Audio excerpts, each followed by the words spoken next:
Sir ఆగండి sir కొంచెం ఎరక్కోండి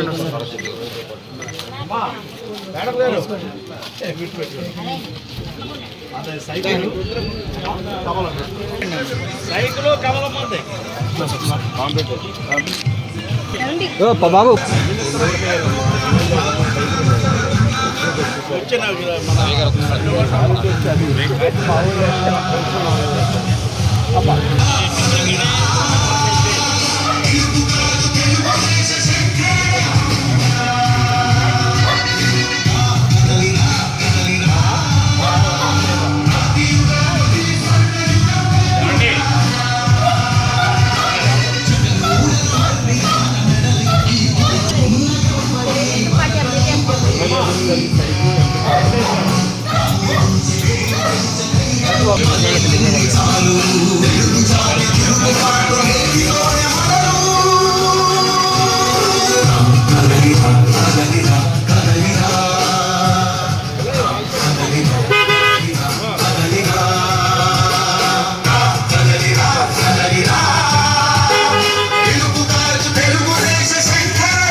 తగ్గది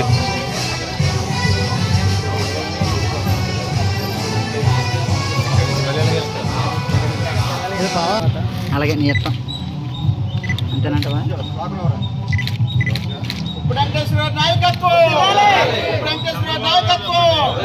cycle గుర్తుకే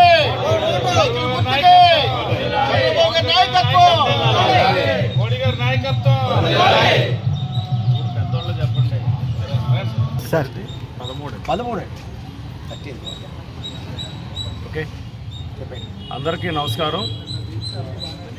ఎన్నికల టైం స్టార్ట్ అయిన దగ్గర నుంచి కూడా ఈ పట్టణంలో రోజుకు ఒక 2 వార్డులు చెప్పినాయి లేదా 3 వార్డులు చెప్పినాయి అన్ని ప్రాంతాల్లో తిరుగుతుంటుంటే కొవ్వూరులో ఉన్నటువంటి ప్రధాన సమస్యల్లో డ్రైనేజీ కూడా ఒకటి బాగా కనపడుతుంది. నేను ఇన్ని రోజుల నుంచి కొవ్వూరులో తిరుగుతూ ఉన్నాం. ఎక్కడ కూడా సిబ్బంది డ్రైన్ శుభ్రం చేసినటువంటి పరిస్థితి నాకు ఎక్కడా కూడా కనిపించట్లా. ఎక్కడికక్కడ నీళ్లు స్టక్ అయిపోయి ఉండి మురుగునీరుతోటి దోమలతోటి ఈగలతోటి ఎక్కడికి వెళ్ళినా కానీ ఆ వాసన కూడా భరించలేటువంటి పరిస్థితులు ఇవాళ కనపడుతుంది. వేసవకాలం ఇలా ఉందంటే ఇక వర్షాకాలం కానీ శీతాకాలం పరిస్థితి కానీ ఇంకెంత ఘోరంగా ఉంటుందో పట్టణంలో అనేటువంటిది ఇవాళ అర్థమవుతున్నది. దీనిని మురుగువాడగా వాళ్ళు ప్రకటించుకుంటే బాగుంటుందేమో అని చెప్పని కూడా అనిపిస్తుంది కొవ్వూరు పట్టణాన్ని. ఇంత ఘోరంగా ఉన్న పరిస్థితి ఉంది. ఇప్పటికే నేను వాటర్ సమస్య మీద గతంలో తిరిగినటువంటి వార్డులన్నింటిలో కూడా నేను వాటర్ సమస్య ప్రధానంగా ఉంది పట్టణంలో అని చెప్పని మున్సిపల్ సిబ్బందికి కమిషనర్ గారికి కూడా తెలియజేసాం, మిగతా సిబ్బంది కూడా తెలియజేసాం. లెటర్స్ కూడా పెట్టారు. లెటర్లు కూడా ఇక్కడ ఉన్నటువంటి గాయత్రి వెంకటేశ్వర గారు కూడా ఈ విషయం మీద గతంలో కూడా నెంబర్ ఆఫ్ టైమ్స్ లెటర్లు కూడా పెట్టారని కూడా చెప్తా ఉన్నారు.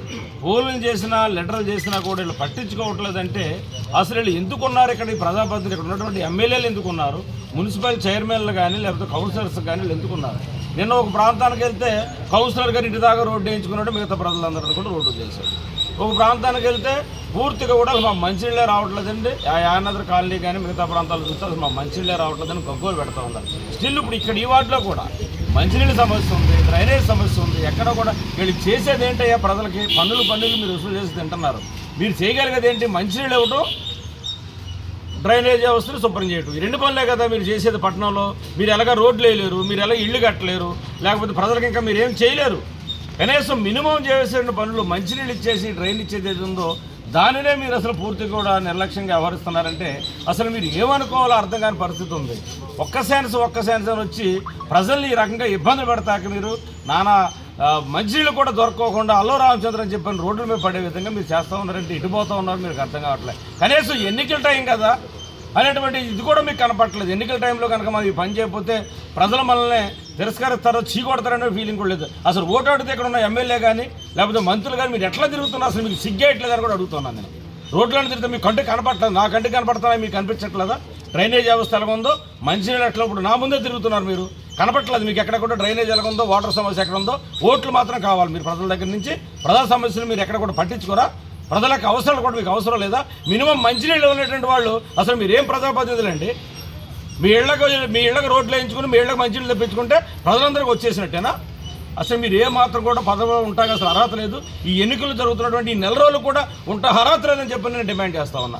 మీకు ఏమాత్రం నిజాయితీ ఉన్న ప్రజాప్రతినిధి ఎలక్షన్స్కి వెళ్ళాలని మీ అందరూ కూడా రాజీనామాలు చేసి ఇదిగో మేము ఈ పనులు చేయలేకపోయాం కొవ్వూరు పట్టణానికి, కాబట్టి ఇక్కడి నుంచి మేము ఇతర ప్రాంతాలకు వెళ్ళిపోయామని చెప్పని నిస్సిగ్గుగా ఒప్పుకోండి.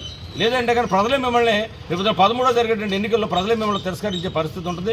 ఏ మాత్రం కూడా అసలు మీరు ఓటు అడిగేటువంటి నైతిక హక్కు కూడా అసలు మీకు లేదని చెప్పని కూడా నేను వైఎస్ఆర్ పార్టీకి సంబంధించినటువంటి ప్రజాప్రతినిధులందరూ కూడా ఈరోజు డిమాండ్ చేస్తూ ఉన్నా. కాబట్టి ఇన్ని విధంగా పరిస్థితులు ఉన్నాయి. రాబోయేటువంటి పుష్కరాలు కూడా దగ్గరలో ఉన్న పరిస్థితి ఉంది. కాబట్టి కొవ్వూరు పట్టణంలో ఉన్నటువంటి ప్రజలందరూ కూడా ముఖ్యంగా ఆలోచించండి.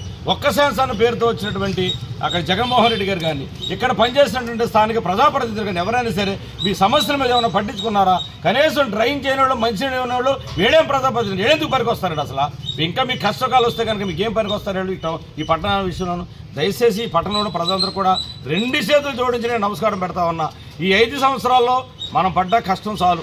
ఒక్కసారి వచ్చి మనల్ని కూడా సర్వనాశనం చేశారు. మన పిల్లల భవిష్యత్తు పాటు చేశారు, రాష్ట్ర భవిష్యత్తు పాటు చేశారు, మన యొక్క కొవ్వూరు పట్టణాన్ని పాటు చేశారు. దయచేసి నియోజకవర్గంలో ఉన్న ప్రజలతో పాటు ఇవాళ కొవ్వూరు పట్టణంలో ఉన్న ప్రజలందరూ కూడా 2 చేతులు జోడించి నమస్కరిస్తూ ఉన్నా. అర్థం చేసుకోండి. ఖచ్చితంగా ఎన్డీఏ కూటమిలో ఉన్నటువంటి తెలుగుదేశం, బీజేపీ కలిసి మళ్ళీ మన పట్టణాన్ని మనం గతంలో లాగా సుందరవనంగా చేసుకుని ముందుకు అభివృద్ధి దిశలో ముందుకు వెళ్దాం.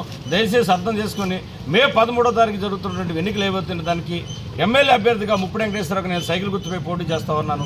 నాకు సైకిల్ గుర్తుపై ఓటేయండి. రెండోది ఎంపీగా పురంధేశ్వర్ గారు బీజేపీ తరఫున పోటీ చేస్తూ ఉన్నారు. ఆవిడ కమలం గుర్తుపై పోటీ చేస్తూ ఉన్నారు. ఆవిడ కమలం గుర్తుపై ఓటేయండి.